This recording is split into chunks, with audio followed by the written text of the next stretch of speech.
Hi, my name's Andy and I work for the Pace Trust and we do assemblies in Poole, Bournemouth and Christchurch. We're going to think a little bit about a really old story that's not from the Bible but written by a guy called Victor Hugo. It's been a musical, it's been a film, it's even been a TV series.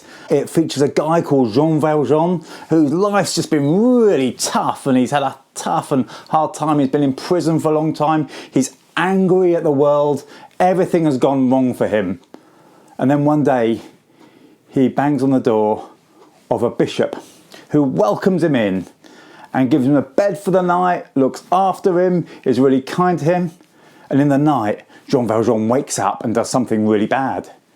He grabs a whole load of silver and puts it in his bag and runs off. The next day, a couple of soldiers bring Jean Valjean back to the bishop, having caught him with a whole load of silver. And the bishop does something incredible.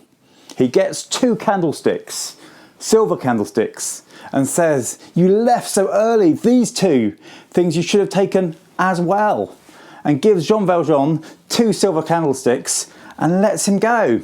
But before he goes, he says, "Remember what I've done and let this change your life." And I was thinking about that. I was thinking 3 things.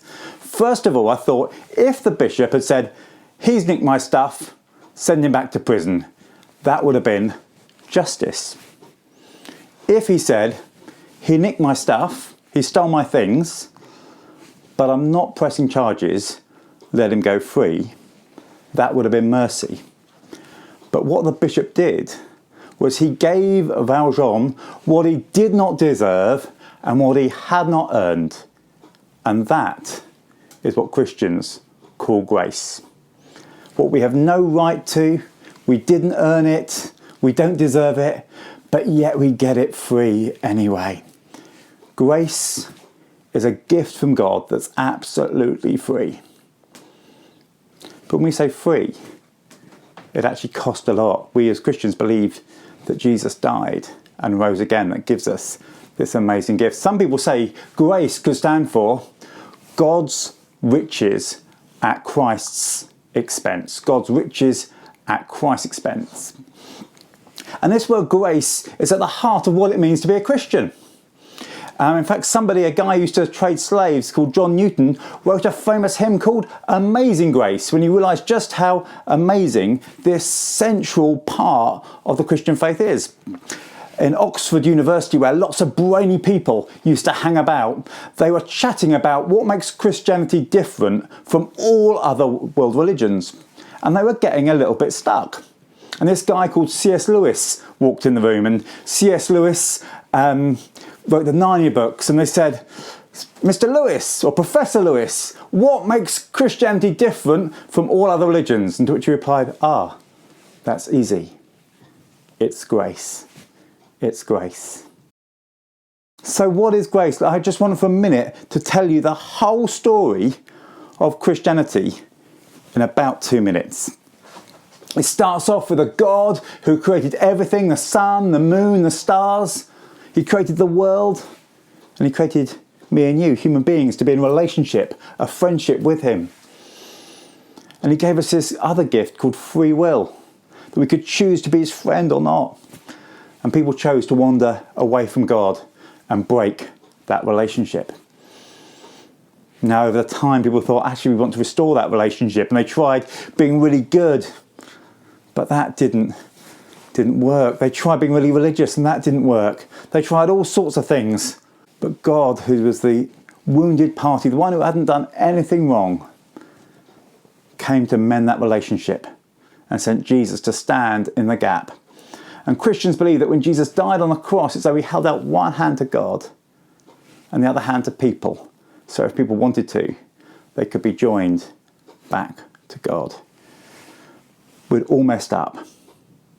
Jesus came and took the rubbish away to restore that broken relationship. It's a bit like this. We were created for relationship. The wrong things we did got in the way. And Jesus came, took them, died on the cross, dealt with them, so now that we can be joined back to God.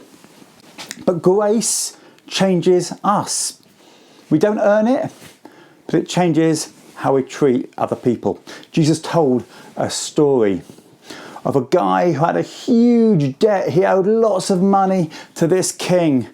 And this king said, I'm going to forgive you your debts. Your debts have been wiped away. And the guy was like, whew. He was so relieved. And he walked out of the palace, skipping and jumping and dancing. And then he bumped into a friend of his who owed him a few quid. And he pinned his friend to the wall and said, pay me up, all my money, or you'll be in big, big trouble. And the king spoke to him later and said, why couldn't you have done for him what I did for you? Grace, what we didn't deserve, what we couldn't have earned, means that we should also treat other people with that same generosity and kindness. So, what is grace? God's riches at Christ's expense, unearned goodness that changes us, that restores that relationship with God, that means that we can be friends again with God, that means that we can be with God forever in heaven. Grace, all those great things we didn't deserve, but God offers to us anyway. I remember when I was a vicar, we had a little illustration. I stood up on a chair and I had a big chocolate bar in my hand, and I got the kids to try and reach it, and they couldn't reach it. And then I stepped down and handed it to them, saying it's not about reaching up for God. That's what other religions talk about, reaching up to God by what you do. Christianity is about a God who reaches down to us. Should we close with a prayer? Dear God, we thank you that even though we didn't earn it, even though we could never deserve it, thank you that you are kind, you are good, you are generous, and you give us what we do not deserve. Friendship with you, forgiveness, and a future forever with you. So thank you that even though we didn't deserve it, you're so good, and help us in our lives to be people that are gracious and full of grace to one another. We ask this in your name. Amen.